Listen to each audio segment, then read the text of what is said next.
Good morning my dear students.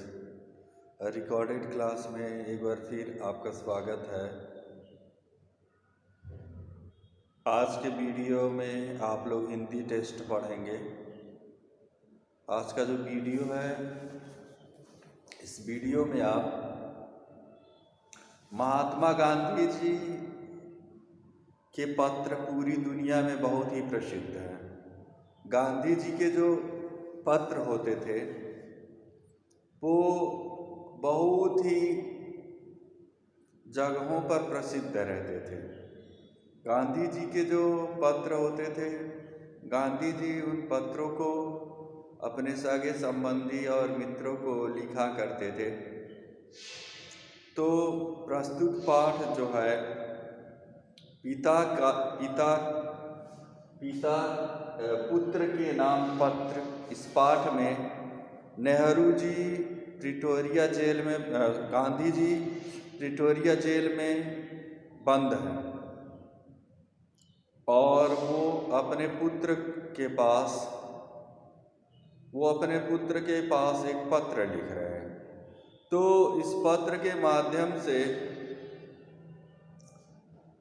Gandhi ji अपने मन के विचारों को अपने पुत्र के पास पहुंचा रहे हैं। तो इस प्रकार से आप देखेंगे कि जो महान लोग होते थे वो पत्र लिखते थे और पत्रों के माध्यम से वे अपने मन के विचारों से दूसरों को भी प्रभावित होते थे। तो आज भी संग्रहालय में गांधी जी, नेहरू जी द्वारा लिखे गए जो पत्र हैं वो आज भी उपस्थित वहाँ पे संग्रहालयों में रखे हुए हैं। वहाँ आप जा कर के उनको देख सकते हैं।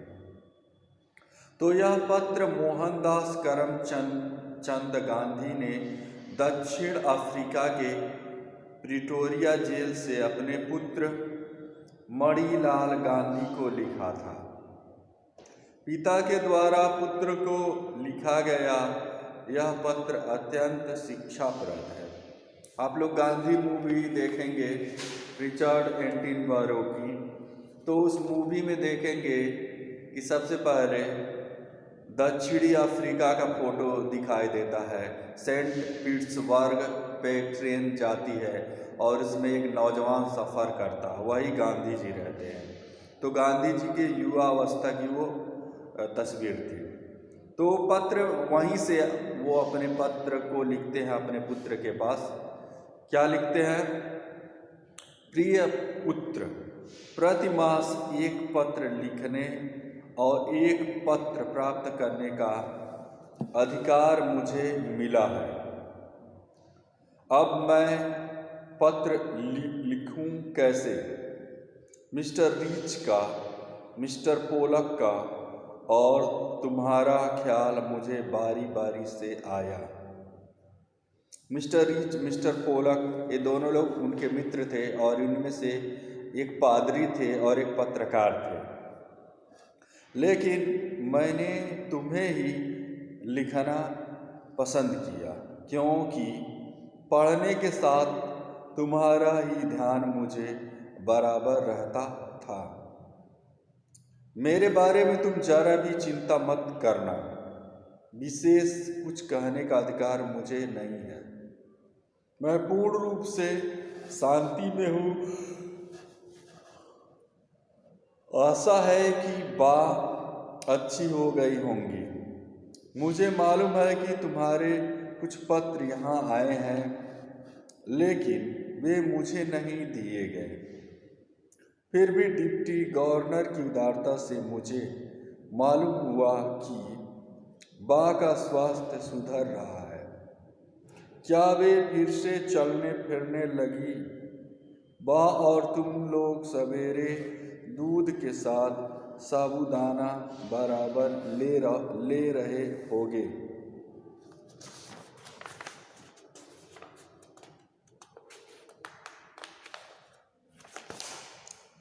और अब कुछ तुम्हारे बारे में कहना चाहूँगा।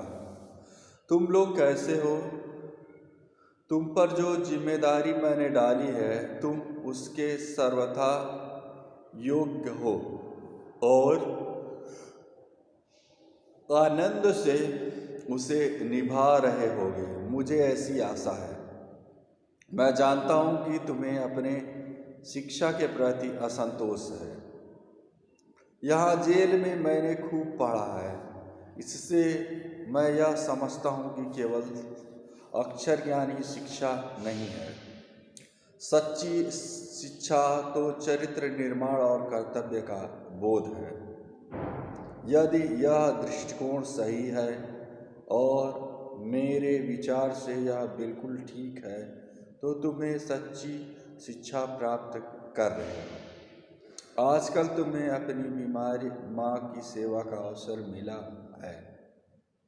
रामदास और देवदास को भी तुम संभाल रहे हो।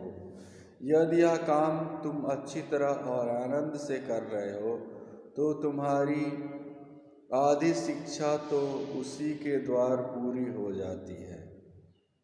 संसार में 3 बातें बड़ी महत्वपूर्ण हैं। इनको प्राप्त कर तुम संसार के किसी भी कोने में जाओगे तो अपना निर्वाह कर सकोगे। ये 3 बातें हैं: अपनी आत्मा का, अपने आप का और ईश्वर का सच्चा ज्ञान प्राप्त करना। इसका मतलब यह नहीं कि तुम्हें अक्षर ज्ञान नहीं मिलेगा, वह तो मिलेगा ही, लेकिन तुम उसी की चिंता करो, यह मैं नहीं चाहता। इसके लिए तुम्हारे पास अभी बहुत समय है। अक्षर ज्ञान तो इसलिए होता है कि जो कुछ तुम्हें मिला उसे तुम दूसरे को दे सको। इतना और याद रखना, जब से हमें गरीबी में रहना इतना और याद रखना कि अब से हमें गरीबी में रहना है। जितना अधिक मैं विचार करता हूँ, उतना ही अधिक मुझे लगता है कि गरीबी में ही सुख है। अमीरी की तुलना में गरीबी अधिक सुखद है। खेत में घास और गड्ढे खोदने में पूरा समय देना, भविष्य में हमें अपने जीवन निर्वाह इसी से करना है। मेरी इच्छा है कि अपने परिवार में तुम एक योग्य किसान बनो। सभी औजारों को साफ और सुव्यवस्थित रखना। अक्षर ज्ञान में गणित और संस्कृत पर पूरा ध्यान देना। भविष्य में संस्कृत तुम्हारे लिए बहुत उपयोगी सिद्ध होगी। ये दोनों विषय बड़ी उम्र में सीखना कठिन है। संगीत में भी बराबर रुचि रखना। हिंदी, गुजराती और अंग्रेजी के चुने हुए भजनों एवं कविताओं का संग्रह करना चाहिए। एक गांधी जी पत्र में अपने पुत्र को लिख रहे हैं। वर्ष के अंत में तुम्हें यह संग्रह बहुत ही मूल्यवान प्रतीत होगा। आम काम की अधिकता से मनुष्य को घबराना नहीं चाहिए और न यह सोचना चाहिए यह कैसे होगा और पहले क्या करूं। शांत चित्त से विचार पूर्वक तुमने यदि सद्गुणों को प्राप्त करने की चेष्टा की, तो वे तुम्हारे लिए बहुत उपयोगी और मूल्यवान प्रमाणित होंगे। तुमसे मुझे यही आशा है कि घर के लिए जो भी तुम खर्च करते होगे, उसका पैसे पैसे का हिसाब रखते होगे। मुझे यह भी आशा है कि तुम रोज शाम को नियम पूर्वक प्रार्थना करते होगे और रविवार को श्री वेस्ट के यहाँ भी प्रार्थना में जाते होगे। सूर्योदय से पहले उठकर प्रार्थना करना बहुत ही अच्छा है। प्रयत्नपूर्वक एक निश्चित समय पर ही प्रार्थना करनी चाहिए। यह नियमितता तुम्हें अपने जीवन में आगे चलकर बहुत सहायक सिद्ध होगी। इस पत्र को पढ़कर अच्छी तरह समझ लेने के बाद मुझे जवाब देना।